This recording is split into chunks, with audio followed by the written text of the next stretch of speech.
Hello students, shall we start?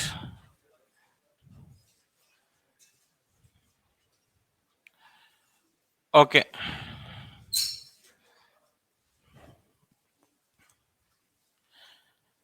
Yesterday we have done one question. Total number of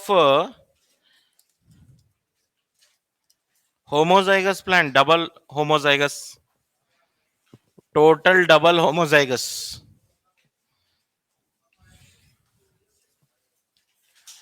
Total double homozygous in a dihybrid cross.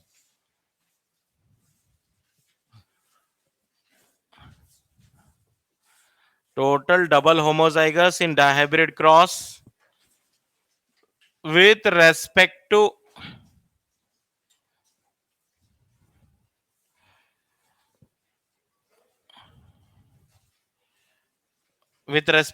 round. With respect to round and yellow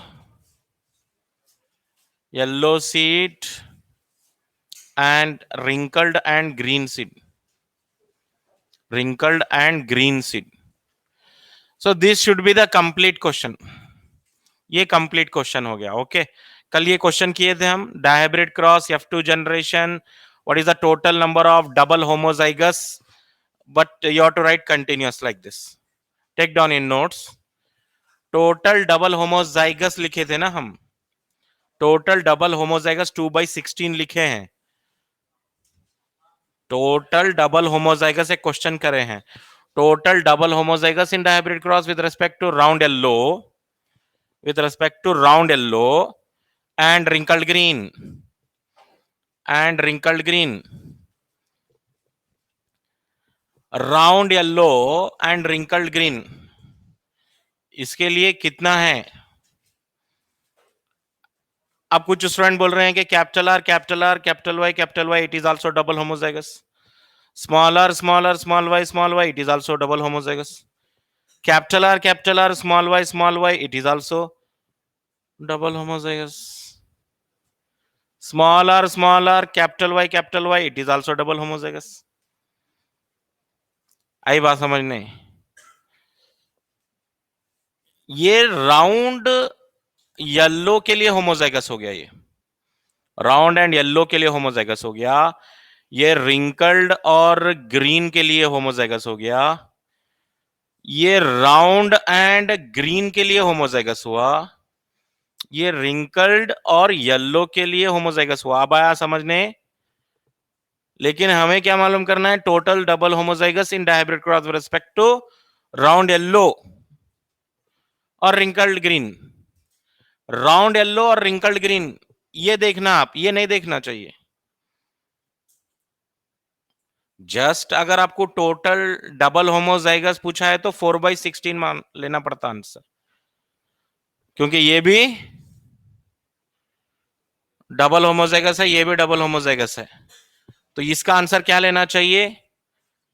ये 2/16 है इसका answer. 2/16. ठीक है, ये एक doubt था. चलिए अब हम जो है आज की टॉपिक पे आएंगे. एक डाउट था ये कल का. ओके तो मैं आज जो है आपको टॉपिक जो करने वाले हैं हम आज कंटिन्यू करेंगे, that is incomplete dominance. Dihybrid cross कल करें हम. डायहाइब्रिड क्रॉस के ऊपर क्वेश्चंस भी किए हम, राइट. और एक चीज याद रखना चाहिए, Mendel propose law of independent assortment after his dihybrid cross. Mendel ने लॉ ऑफ इंडिपेंडेंट दिया था after dihybrid cross. Mendel has given two laws, law of dominance and law of segregation after monohybrid cross. लेकिन law of independent assortment कब दिया है Mendel ने? Dihybrid cross के बाद.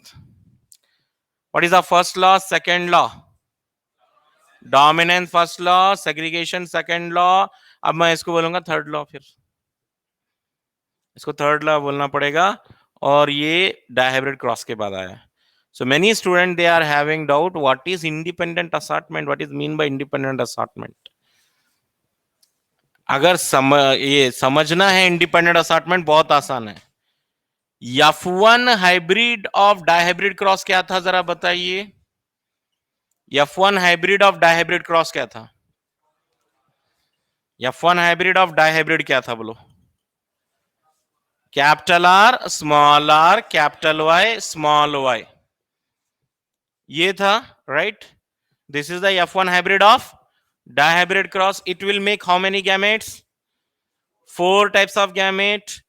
तो ये 4 टाइप के जो गैमेट बनते हैं वो कैसे बनते हैं? इंडिपेंडेंट असॉर्टमेंट से बनते हैं. Independent assortment, independent choice. Just like you are having choice, you can make friendship of your choice. Independent, कोई इसमें फोर्स नहीं है ना? इंडिपेंडेंट चॉइस, इंडिपेंडेंट सिलेक्शन कर सकते हैं. तो यहां पर आर के पास चॉइस है, it can go with capital Y, और capital R can go with small Y, its own choice. Similarly, small r is having choice, it can go with capital Y, or small r can go with small y. This is independent assortment. खत्म. यही है independent assortment, यही है independent assortment. समझ में आ गया आपको? आप लिखते बैठे तो मुश्किल है, वो लॉन्ग हो जाता एक्सप्लेनेशन. क्या होता है explanation? During according to law of independent assortment, F1 hybrid of dihybrid cross produces 4 types of gamete. Capital R for round seed shape can enter into the gamete along with capital Y for yellow seed color, or it can enter with small y for green seed color. This is called independent assortment. Similarly, small r for wrinkled seed shape can enter into the gamete along with capital Y for yellow seed color or with green seed color. This is also called independent assortment. R जो है Y के साथ भी friendship कर सकता है, capital Y के साथ, या R जो है स्मॉल y के साथ फ्रेंडशिप कर सकता है. Similarly small r capital Y के साथ भी फ्रेंडशिप कर सकता है, स्मॉल r स्मॉल y के साथ भी फ्रेंडशिप कर सकता है. This is what independent assortment.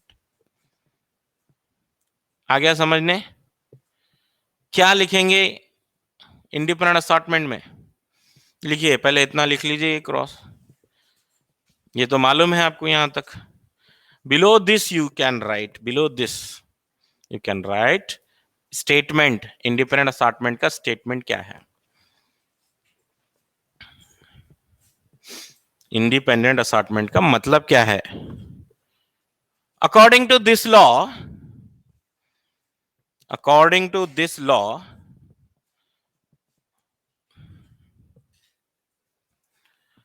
to this law, the capital R allele, capital R allele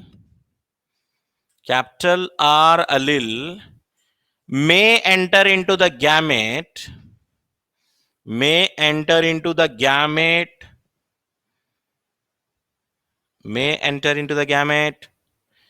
either with capital Y, or with small y, Similarly, small r allele, small letter r, small r allele may enter into the gamete,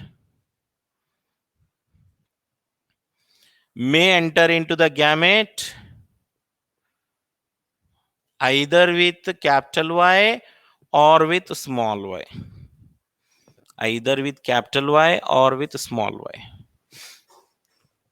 आप बोलेंगे ये तो बहुत आसान हो गया, independence हम कुछ भी नहीं है. चॉइस है यहां पर, इंडिपेंडेंट चॉइस.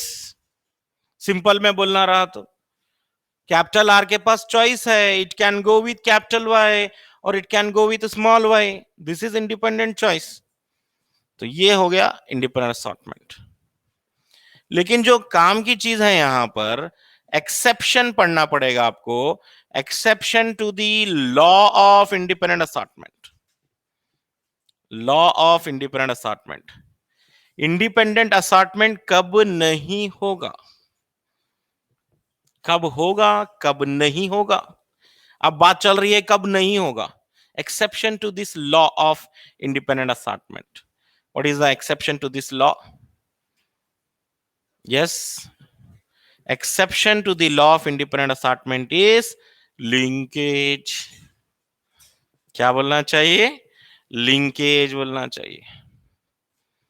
आप बोलेंगे सर ये नहीं समझने आया हमारे को, लिंकेज क्या है?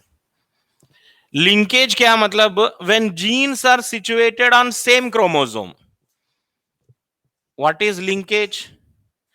The gene situated on same chromosome, they are called linkage.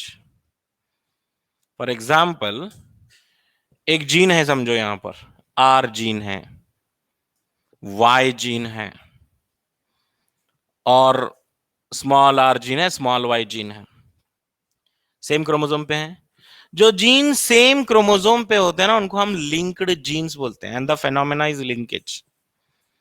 The gene associated on the same chromosome. लिख लीजिए, पहले मीनिंग लिख लीजिए लिंकेज का. The genes located on same chromosome, the genes located on same chromosome are called linked genes, and they have more tendency of inheriting together, and they have more tendency of inheriting together as one unit,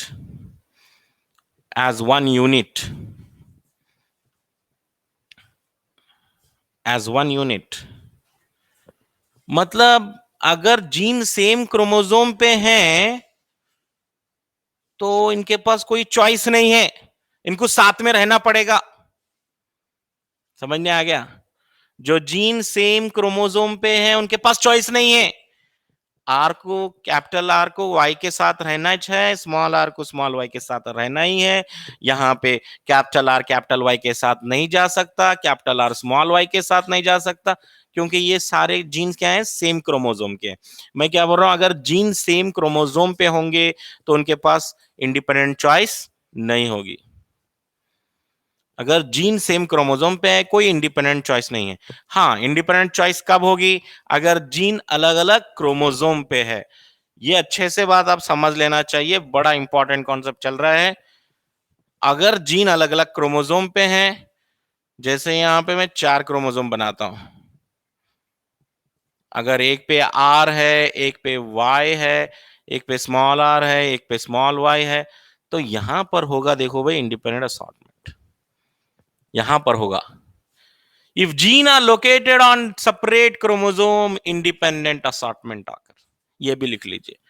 When genes are located on separate chromosomes,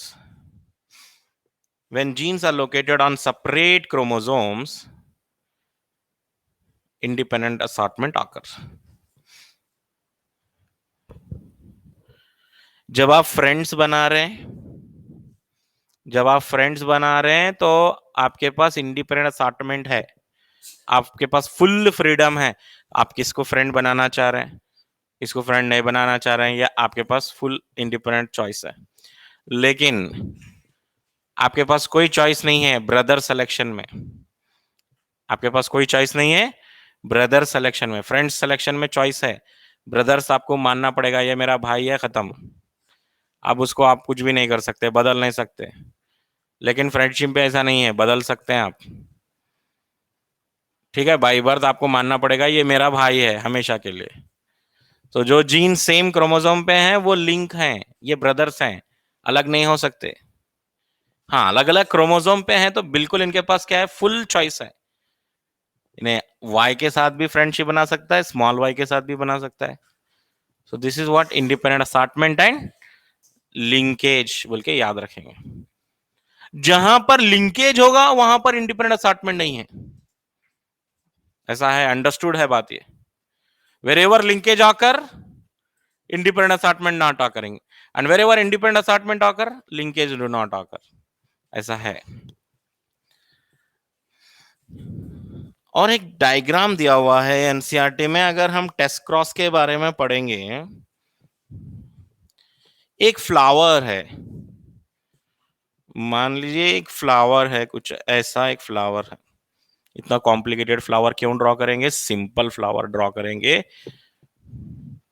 एक flower है, मान लो ये violet flower है और dominant है। Genotype क्या है इसका, अननोन है। ऐसा क्यों, कुछ भी हो सकता है ना जीनोटाइप, डोमिनेंट का जीनोटाइप कुछ भी हो सकता है। अगर आप टॉल हैं, अगर आप टॉल हैं, टॉल मतलब आप डोमिनेंट हैं, तो डोमिनेंट का जीनोटाइप क्या होता है? Can you guarantee that you are capital T type और capital T small T type? Can you guarantee? नहीं बोल सकते हम ऐसा। इसका मतलब ये वायलेट फ्लावर एक डोमिनेंट कैरेक्टर है, तो हो सकता है इसका जीनोटाइप कैपिटल डब्ल्यू होगा, क्या पता, पता नहीं। या हो सकता है इसका genotype capital W small W भी हो सकता है, नहीं मालूम मुझे। आया समझने? टॉल का जैसा नहीं समझने आता ना हमारे को, टॉल का जीनोटाइप आप 100% गारंटी दे सकते हैं, कौन सा होगा नहीं बता सकते, करेक्ट? टॉल में भी कैपिटल टी और capital T small T. Similarly here violet flower में बी कैपिटल डब्ल्यू और may be capital W small W. अब मुझे गारंटी देना है कि ये कैपिटल डब्ल्यू है, कैसे मालूम करना है इसको? टेस्ट क्रॉस करना चाहिए। टेस्ट क्रॉस करने के लिए क्या लेना चाहिए, मैं एक रेसेसिव लेना चाहिए। तो यहां पर एक होमोजाइगस रेसेसिव ले लेता हूं मैं, होमोजाइगस रेसेसिव। और रेसेसिव मतलब व्हाइट फ्लावर रहना चाहिए, है ना, व्हाइट फ्लावर होना चाहिए। और रेसेसिव का जीनोटाइप क्या रहता हमेशा, बोलो, नोन रहता। रेसेसिव का जीनोटाइप नोन है, स्मॉल डब्ल्यू स्मॉल डब्ल्यू। जो डॉर्फ हैं, जो लोग डॉर्फ हैं, उनका जीनोटाइप हमेशा मालूम है उनको, वो स्मॉल डब्ल्यू है। और जो डोमिनेंट है उनका जीनोटाइप पता नहीं है, गारंटी नहीं बोल सकते हम। ठीक है, अभी दोनों को क्रॉस करो, ये कैपिटल डब्ल्यू और ये स्मॉल डब्ल्यू। तो ये स्मॉल डब्ल्यू बनाएंगे गैमेट्स, स्मॉल डब्ल्यू। इनसे बनेगा गैमेट कैपिटल डब्ल्यू। ठीक है, तो ये गैमेट्स बन गए। यहाँ पे एक छोटा सा पुन्नेट स्क्वायर बना लेंगे हम यहाँ पे, ये स्मॉल डब्ल्यू लिख दिया मैं एक तरफ, एक तरफ कैपिटल डब्ल्यू लिख दिया। ठीक है ना, क्रॉस करना है ना, तो ये कैपिटल डब्ल्यू स्मॉल डब्ल्यू मतलब वायलेट फ्लावर। एक कैपिटल डब्ल्यू आ गया तो वायलेट आएगा ना, capital W violet, capital W small W violet, capital W small W violet. समझे? तो मैं यहां लिख सकता हूं, all progeny are violet flower, hence dominant parent was,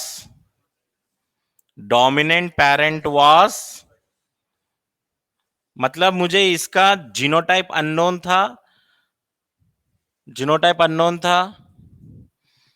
ये dominant parent was capital W, that is homozygous dominant है। ऐसे ही यहां पर क्रॉस करो और एक होमोजाइगस रिसेसिव के साथ, और एक होमोजाइगस रिसेसिव ले लो, रिसेसिव, फिर एक बार व्हाइट फ्लावर ही ले लो, और यहां पर स्मॉल डब्ल्यू ले लो, करेक्ट। तो यहां पर फिर एक बार दो टाइप के गैमेट बनेंगे, एक में कैपिटल डब्ल्यू होगा, एक में स्मॉल डब्ल्यू होगा। यहां पर स्मॉल डब्ल्यू होगा। फिर एक बार यहां पे पुन्नेट स्क्वायर बॉक्स बनाओ, स्मॉल पुन्नेट स्क्वायर बॉक्स लिखो। यहां पर एक कैपिटल डब्ल्यू है, एक स्मॉल डब्ल्यू है, यहां पर एक स्मॉल डब्ल्यू है, स्मॉल डब्ल्यू है। अब क्या होने वाला है? Capital W small W violet, capital W small W violet, small W white, small W white. इसका मतलब क्या हुआ? That means therefore dominant parent जो था यहां पर was heterozygous. Whether dominant parent is heterozygous or homozygous, find out करना है तो मैं कौन सा क्रॉस करूंगा? टेस्ट क्रॉस करूंगा। समझे? अब एनसीईआरटी में इतना सब कॉम्प्लिकेटेड करके बताया है, लेकिन बात बहुत आसान है। बात बहुत आसान है। ये क्रॉस कौन सा है?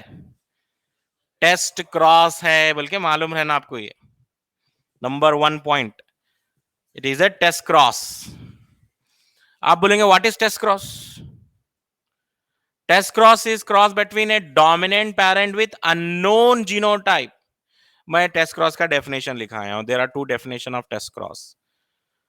One definition given: test cross is a cross between F1 with recessive parent, F1 with recessive parent। दूसरा डेफिनेशन क्या लिखा है? Dominant plant with unknown genotype. अगर आप डोमिनेंट हैं और मालूम नहीं है कौन से डोमिनेंट है, मे बी होमोजाइगस डोमिनेंट और heterozygous dominant. To find out that we conduct which test? Test cross. Okay, clear है ना? अब ये एनसीईआरटी में डायग्राम है, ये टेस्ट क्रॉस है बोल के बोलने आना चाहिए आपको। बोल सकते हैं ना? No doubt in this. Okay, अभी यही क्रॉस अब मैं यही समझाने वाला हूं by taking another example. Suppose there is a tall plant, suppose there is a tall plant and it may be capital T type, और it may be capital T small T type, I don't know. इसको confirm करने के लिए मैं किसके साथ cross करूंगा? Dwarf plant के साथ। उसका जीनोटाइप कंफर्म है स्मॉल टी। मतलब जो लोग रेसेसिव हैं उनका जीनोटाइप कंफर्म है, जो लोग डोमिनेंट है उनका जीनोटाइप कंफर्म नहीं है। मे बी होमोजाइगस डोमिनेंट और heterozygous dominant, we don't know. अगर मैं कैपिटल टी को स्मॉल टी से क्रॉस करूंगा तो इनके सारे बच्चे टॉल ही आने वाले हैं, ऑल टॉल। अगर सारे बच्चे ऑल टॉल आ गए मतलब ये टॉल प्लांट क्या है? होमोजाइगस डोमिनेंट है। और अगर हेटेरोजाइगस टॉल वाले हैं और अगर मैं क्रॉस कर रहा हूं इसको रेसेसिव पेरेंट के साथ, तो यहां पर क्या आएगा? एक टॉल आएगा और एक डॉर्फ आएगा। एक टॉल आएगा, एक डॉर्फ आएगा, 1:1 के रेशियो में, 1:1 के रेशियो में आएगा। So that means, so we can find out the genotype of dominant plant with unknown genotype, maybe homozygous or heterozygous, can be detected by conducting test cross। अगर सारे प्रोजनी डोमिनेंट आ रहे हैं, violet flower आ रहे हैं, अब आपको violet बोलने में जरा समझने नहीं आ रहा होगा, टॉल का तो समझने आ रहा है ना? वो चाहिए, टॉल की जगह अगर मैं वायलेट लिखूं और सारे बच्चे वायलेट आ रहे हैं मतलब होमोजाइगस डोमिनेंट है वो। समझ नहीं आ रहा आपको? So what is your conclusion? Conclusion ये आया, कंक्लूजन ये है, test cross is conducted, test cross is conducted to find out,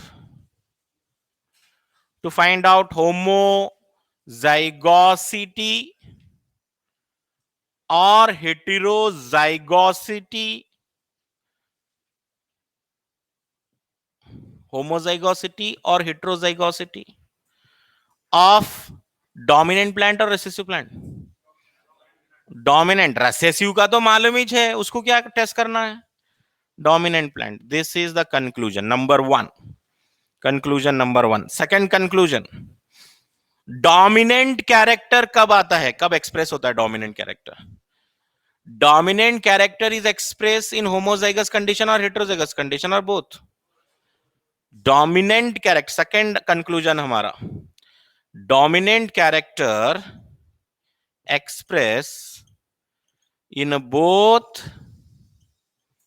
dominant character expressed in both homozygosity और हेटेरोजाइगोसिटी, दोनों में कैरेक्टर दिखाता है ये.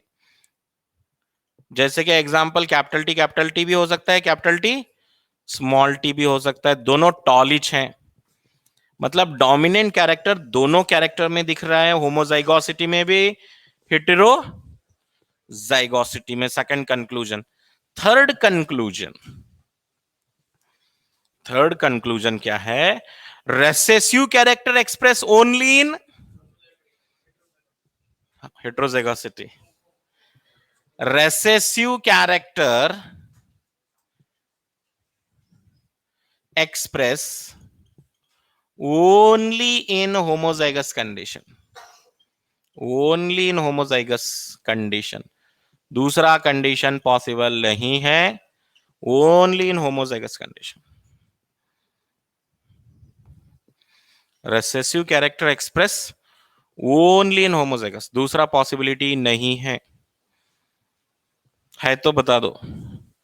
स्मॉल टी में ही, होमोजाइगस कंडीशन में ही रेसेसिव कैरेक्टर दिखेगा. क्या बात समझने आ रही है आपको?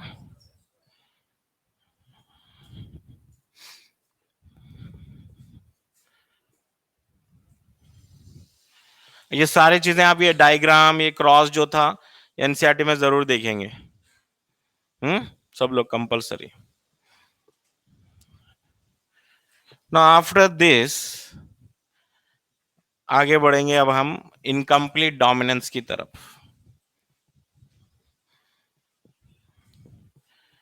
इनकम्प्लीट डोमिनेंस जाने से पहले, इनकम्प्लीट डोमिनेंस जाने से पहले एक नोट लिखेंगे, मेंडल के 3 लॉस. ठीक है, मेंडल के 3 laws, law of dominance, law of segregation, law of independent assortment. पहला law, law of dominance, dominance is not universal, dominance is not universal. वो केस ठीक था भाई, वो टॉल डार्फ का केस ठीक था. टॉल डार्फ में डोमिनेंस दिख रहा था, होगा आपको. Tall plant capital T small T आ गया तो मैं बोला, कैपिटल टी स्मॉल टी आया तो मैं बताया आपको, कैपिटल टी डोमिनेंट है, बड़ा भाई है, और स्मॉल टी रेसेसिव है, छोटा भाई है, and recessive has to remain silent बोला था, मैं बताया था ना. तो क्या ये डोमिनेंस हर जगह चलेगा? क्या हमेशा बड़ा भाई का कैरेक्टर दिखाते रहेगा? छोटा भाई का कब दिखाना फिर कैरेक्टर हो? समझ गए? आगे आपको समझने, इसका मतलब डोमिनेंस चलेगा, कुछ हो सकता है, कुछ एग्जाम्पल डोमिनेंस के होंगे, लेकिन डोमिनेंस हमेशा नहीं चलेगी. समझने आ गया? अगर बड़ा भाई ज्यादा कैरेक्टर दिखा रहा है, ठीक है, छोटा भाई देखेगा, पहले देखेगा देखेगा देखेगा, एक दिन रिवर्स हो जाता है फिर. समझने आ गया? तो डोमिनेंस हमेशा नहीं चलने वाला है. यहां पर मेंडल फेल हो रहा, समझ गए? मेंडल के लॉ फेल हो रहा है यहां पे. खुश होना चाहिए ना. कोई फेल हो रहा है ना, मेंडल का लॉ फेल हो रहा है, डोमिनेंस इज नॉट यूनिवर्सल। और क्या है भाई, अभी अभी पढ़ के आ रहे हैं, इंडिपेंडेंट असार्टमेंट भी यूनिवर्सल नहीं है। इंडिपेंडेंट असार्टमेंट के लिए एक्सेप्शन बताया मैं, independent assortment, independent assortment is also not universal। हमेशा डोमिनेंस चलेगा, गलत। हमेशा इंडिपेंडेंट असार्टमेंट होगा, गलत। होगा, कभी होगा, ऐसे भी एग्जाम्पल हैं कि कहीं पे इंडिपेंडेंट असार्टमेंट हो रहा है, कहीं पे डोमिनेंस हो रहा है। मैं ऐसा नहीं बोल रहा कि डोमिनेंस हमेशा फेल है, बल्कि मैं क्या लिख रहा हूं, डोमिनेंस इज नॉट, हमेशा नहीं चलेगा, चलेगा कुछ जगहों पे चलेगा। हाँ, फिर क्या है बचा, और एक law, law of segregation is always correct, is always correct, और ये यूनिवर्सल भी है, एंड इट इज यूनिवर्सल। ये यूनिवर्सल भी है, हमेशा ट्रूथ है ये बात कि सेग्रीगेशन होने वाला है, सेक्शन डिवीजन होने वाला है, ये ट्रूथ है। समझ में आ गया? अगर कैपिटल टी स्मॉल टी साथ में है, इसका मतलब वो हमेशा साथ में नहीं रहेंगे, हमेशा साथ में रहेंगे, ट्रूथ नहीं है ये। गैमेट बनते वक्त ये अलग अलग चले जाते हैं, एक में कैपिटल टी जाता है, एक में स्मॉल टी जाएगा। ऐसा कोई केस है तो बताओ आप, जहां पे कैपिटल टी स्मॉल टी दोनों जा रहे हैं गैमेट में? नहीं है, ऐसा एक्सेप्शन ही नहीं है।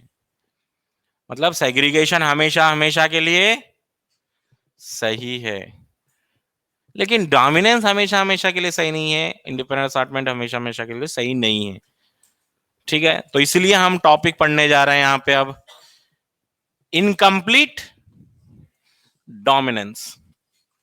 इसलिए टॉपिक है हमारे पास इनकम्प्लीट डोमिनेंस, क्योंकि डोमिनेंस हमेशा नहीं चलेगा। इनकम्प्लीट डोमिनेंस क्या है भाई? Incomplete dominance, example, flower colour in Antirrhinum, Antirrhinum majus, Antirrhinum majus, ठीक है, एंटीरीनम मेजस, या नहीं तो इसको कॉमनली स्नैप ड्रैगन भी बोलते हैं। क्या बोलते हैं? स्नैप ड्रैगन प्लांट भी बोलते हैं। या नहीं तो और एक एग्जांपल भी है इनकम्प्लीट डोमिनेंस का, flower colour in 4 o'clock plant, Mirabilis, Mirabilis jalapa. तो ये जो दो केसेस हैं, ये दो केसेस में इनकम्प्लीट डोमिनेंस देखने मिलेगा हमारे को, डोमिनेंस नहीं चलेगा इधर। क्या चलेगा? इनकम्प्लीट डोमिनेंस दिखेगा। ये था इनकम्प्लीट डोमिनेंस की एग्जांपल। अभी हम पढ़ेंगे ना इनकम्प्लीट डोमिनेंस कैसे होता है, क्या है, तो और आइडियाज हमें आएंगे। Till now this is clear, आगे बढ़ेंगे।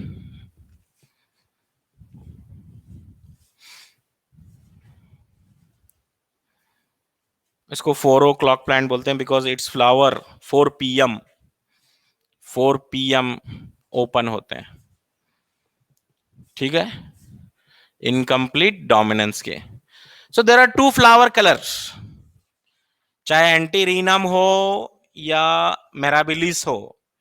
कितने फ्लावर कलर हैं? 2 फ्लावर कलर हैं। मान लीजिए फ्लावर कलर 2 हैं यहां पर, एक रेड एक वाइट। तो red is capital R, white is smaller. आप बोलेंगे डोमिनेंट कौन सा है इसमें? रेड है। रेसेसिव कौन सा है? व्हाइट है। अगर मैं रेड और व्हाइट को क्रॉस करूंगा तो एज पर मेंडल कौन सा कैरेक्टर आना चाहिए? रेड आना, एज पर मेंडल रेड आना चाहिए। क्या वो रियल में आएगा वो देखेंगे हम। मेंडल के हिसाब से क्या आना चाहिए, रेड आना चाहिए। ठीक है, चलिए क्रॉस करके देखेंगे। Let's take two P plant, let's take two Antirrhinum plants, Antirrhinum plants, one having red flower, another having white flower.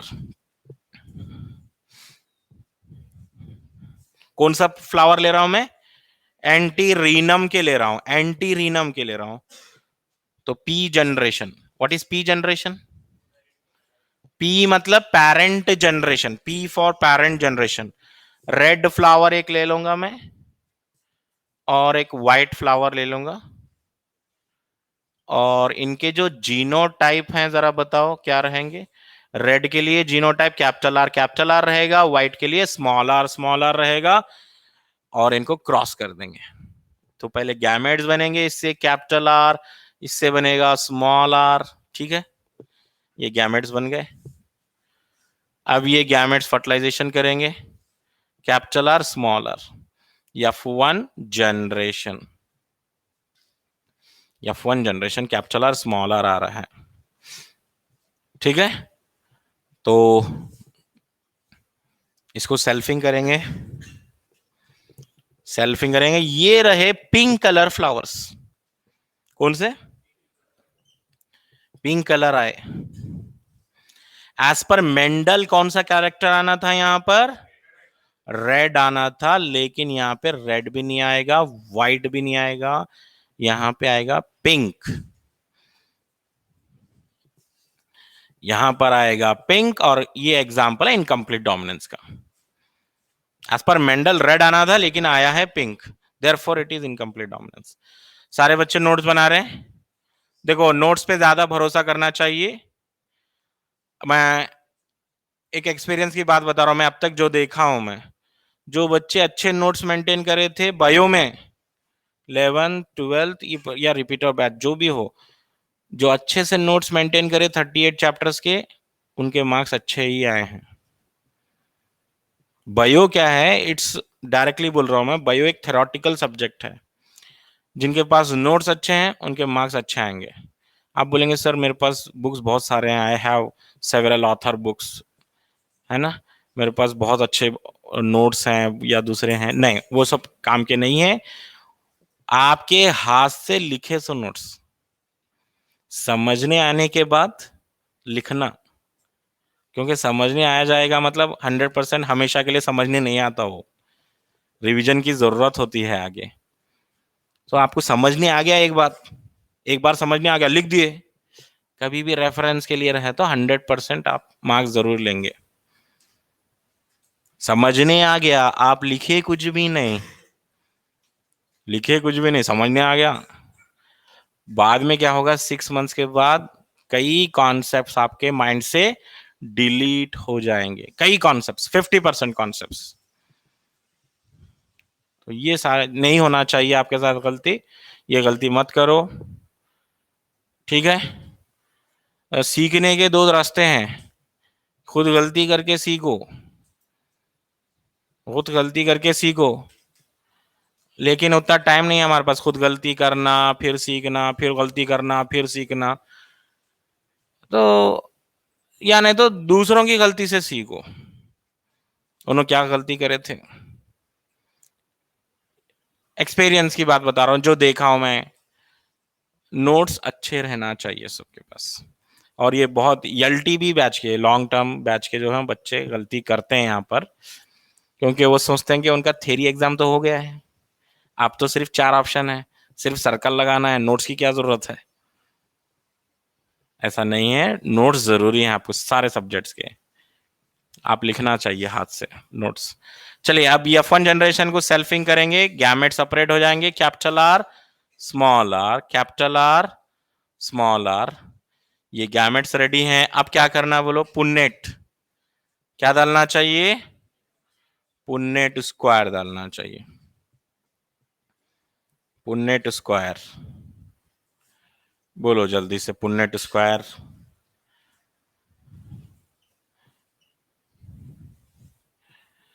एक तरफ मेल गैमेट्स लिख देंगे, एक तरफ फीमेल गैमेट्स लिखेंगे, एक कैपिटल आर स्मॉलर और एक प्लांट के भी कैपिटल आर स्मॉलर। अब यहां पे कैपिटल आर गया तो क्या आएगा? रेड। क्या आएगा? Red. Capital R small R pink. ये रेड, ये पिंक आया है। Capital R small R pink, small R white. So ये इनकम्प्लीट डोमिनेंस है। तो इनकम्प्लीट डोमिनेंस का फिनोटाइपिक रेशियो क्या आएगा? 1:2:1, क्योंकि एक रेड, दो पिंक, वन व्हाइट। ये फिनोटाइपिक रेशियो होगा। जीनोटाइपिक रेशियो क्या आएगा? 1:2:1। ठीक है, तो यहां पे लिख देंगे हम फिनोटाइपिक रेशियो इनकम्प्लीट डोमिनेंस का 1:2:1, 1 रेड, 2 पिंक, 1 व्हाइट।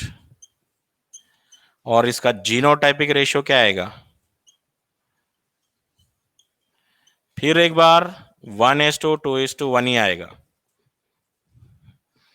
अच्छा, फिनोटाइपिक रेशियो भी 1:2:1, जीनोटाइपिक रेशियो भी 1:2:1।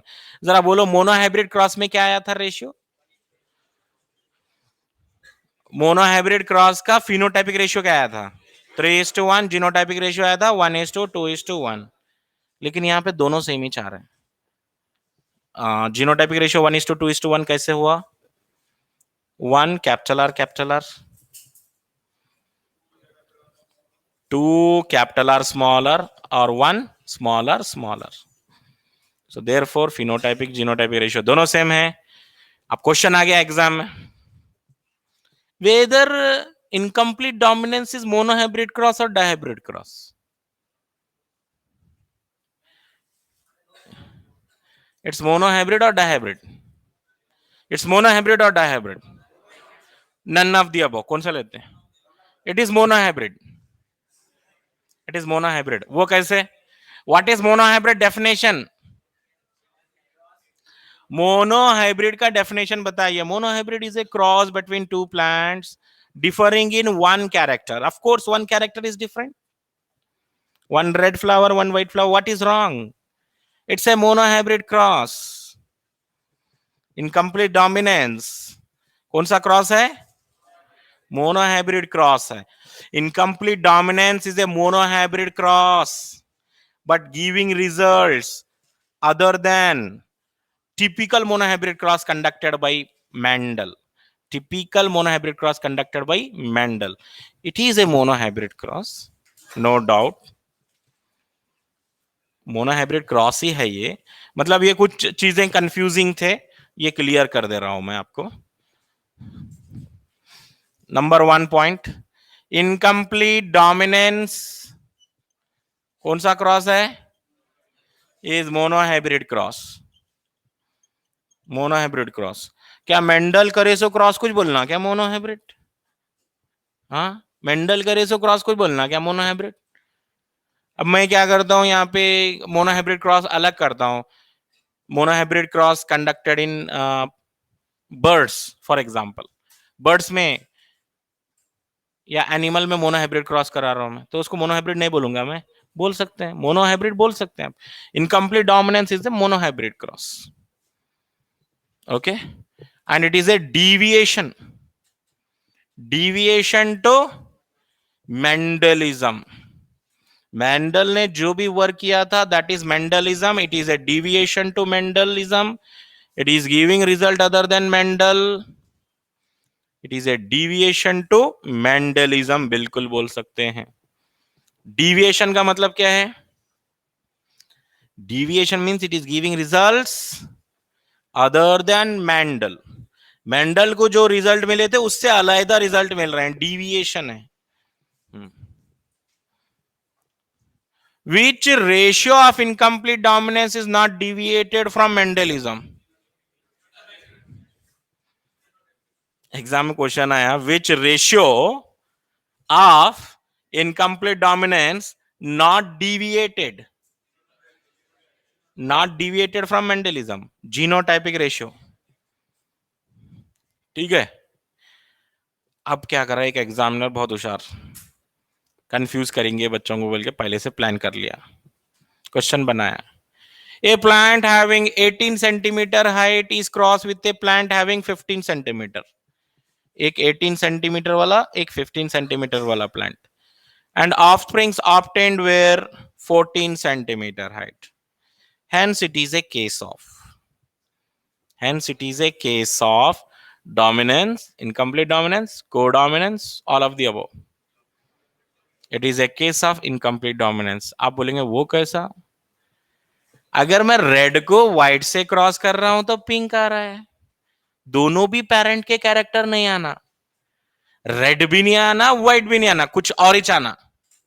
दोनों भी पेरेंट के कैरेक्टर अगर नहीं आ रहे हैं, then it is a case of incomplete dominance.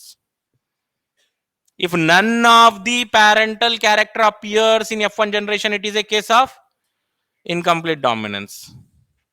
If any one of the parental character appears, dominance. अगर कोई एक पेरेंट का कैरेक्टर आएगा तो क्या बोलना? डोमिनेंस बोलना। अगर एक पेरेंट का आया तो डोमिनेंस, दोनों भी पेरेंट का कैरेक्टर नहीं आया तो कोडोमिनेंस। देखो रेड और व्हाइट क्रॉस करे तो यहां बिल्कुल एक नया कैरेक्टर आया था देखने, pink. It is incomplete dominance. ठीक है, तो लिखेंगे हम यहां पर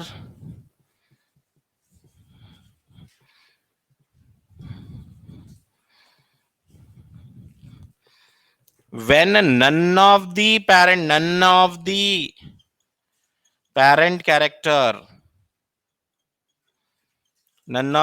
character appears in F1 generation. जब F1 जनरेशन में दोनों भी पेरेंटल कैरेक्टर नहीं आएंगे, when none of the parental character appears in F1 generation, we call it as incomplete dominance बोलेंगे. And who has done this incomplete dominance? Whether Mendel discovered incomplete dominance? बिल्कुल नहीं बोल सकते, यहां तो मेंडल फेल हो रहा है, मेंडल फेल हो रहा है। फिर ये कौन दिए? Incomplete dominance given by Carl Correns, given by Carl Correns. Linkage वाला टॉपिक खत्म नहीं हुआ है, समझ लो। लिंकेज तो अभी आज एक वर्ड दिया हूं मैं, लिंकेज आएगा। लिंकेज का कॉन्सेप्ट बहुत बड़ा है, आगे नेक्स्ट वीक चलेगा। जस्ट आज वो इंडिपेंडेंट असार्टमेंट आ रहा था, उसका एक्सेप्शन पढ़ना था लिंकेज। ये कार्ल कोरेंस का है।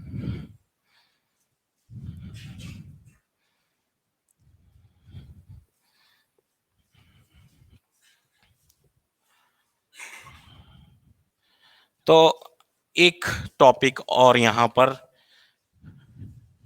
तो ये इनकम्प्लीट डोमिनेंस हो चुका है।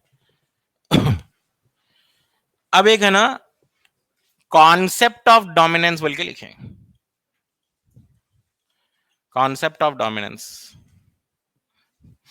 इसका एक्सप्लेन कर देता हूं मैं, उस समझा देता हूं, एक्सप्लेनेशन आगे नोट्स लिखेंगे नेक्स्ट क्लास में। Concept of dominance, capital T small T. आप मुझे बताना है यहां पे small T, why small T is not expressing the character. तो यहां पे मैं बोलूंगा कैपिटल टी को नॉर्मल अनमॉडिफाइड अलील बोलूंगा, नॉर्मल अनमॉडिफाइड अलील बोलूंगा। स्मॉल टी को बोलूंगा मैं मॉडिफाइड अलील बोलूंगा मैं इसको। स्मॉल टी को बोलूंगा मॉडिफाइड अलील, कैपिटल टी को बोलूंगा unmodified allele. And who is expressing character? Capital T और small T? Capital T is expressing the character, small t is not expressing the character. Give reason. तो बोलेंगे small t is not expressing the character, capital T is expressing the character because क्या लिखेंगे यहां पर? capital T express the character, capital T express the character because बोलिए। Because capital T is producing normal enzyme, normal enzyme, capital T is producing enzyme. आपको मैं बता रहा हूं कि कैपिटल टी क्यों कैरेक्टर एक्सप्रेस कर रहा है, because it is producing enzyme responsible responsible for converting substrate, yes, कोई सबस्ट्रेट है, सब्सटेंस है, उसको कन्वर्ट कर रहा है ये capital T. That's why character is expressing. Small T is not expressing character, small T is not expressing character, not expressing character. Small t is not expressing character because maybe it is producing non functional enzyme, या तो ये non functional enzyme बना रहा है या no enzyme बना रहा है, नो एंजाइम एट ऑल और नो एंजाइम। इसकी आगे की कहानी मैं कल बताऊंगा। सिंपल आप इतना याद रखो, कैपिटल टी क्यों एक्सप्रेस कर रहा है कैरेक्टर, ऐसा क्या है कैपिटल टी के पास। तो कैपिटल टी के पास एंजाइम है, स्मॉल टी क्यों एक्सप्रेस नहीं कर रहा कैरेक्टर, क्योंकि उसके पास जो एंजाइम बन रहा है वो नॉन फंक्शनल है या वो एंजाइम बना रहा ही नहीं है। दोनों भी है भाई, may be producing non functional enzyme और नो एंजाइम। इतना लिख दो और आगे की कहानी में कल बताऊंगा। और एक बार, capital T is expressing character, बड़ा भाई कैरेक्टर दिखा रहा है, क्यों दिखा रहा है, क्योंकि वो एंजाइम बना रहा है। और छोटा भाई कैरेक्टर नहीं एक्सप्रेस कर रहा है, क्यों नहीं कर रहा, हो सकता है वो एंजाइम ही नहीं बना रहा होगा, या एंजाइम बन रहा है तो वो नॉन फंक्शनल एंजाइम होगा, पता नहीं, हमें पता नहीं है। हो सकता है वो नॉन फंक्शनल एंजाइम बना रहा है या एंजाइम बना रहा ही नहीं है। इसके आगे की जो है कॉन्सेप्ट कंटिन्यू करेंगे टुमारो। Okay, thank you. लिख लीजिए।